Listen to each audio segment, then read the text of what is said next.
Hello everyone. In this video, we're going to go ahead and dive a little bit deeper into the AutoSum feature that's available on Microsoft Excel.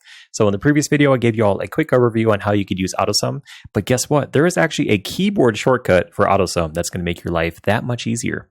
So to use it, all you have to do is come over to the cell where you want to go ahead and apply your AutoSum. So right now for us, we just want to go ahead and grab the AutoSum for B4 through B7. So we have our cell clicked here, or referenced here. So now what we're going to do is we're going to hold Alt on our keyboard and press the equals key. And you can see it went ahead and applied it for us. So it already knew what cells we wanted to reference, just like if you guys saw the previous video. And that's great, right?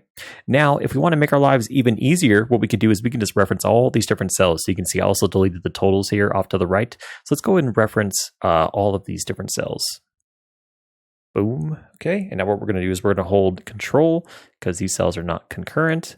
And now what we're going to do is we're going to do the same thing as before. We're going to hold Alt on our keyboard and press equals. And you can see it went ahead and applied it for everything. We did get this nasty error across all of them because it thinks we're trying to reference things like the date, but it's fine. You can just come over here and select Ignore Error. Do that for all these.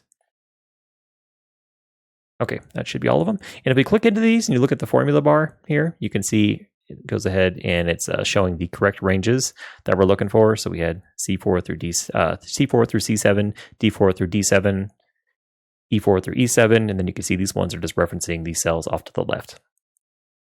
So that is a quick tutorial on how you can actually use the keyboard shortcut for the AutoSum feature.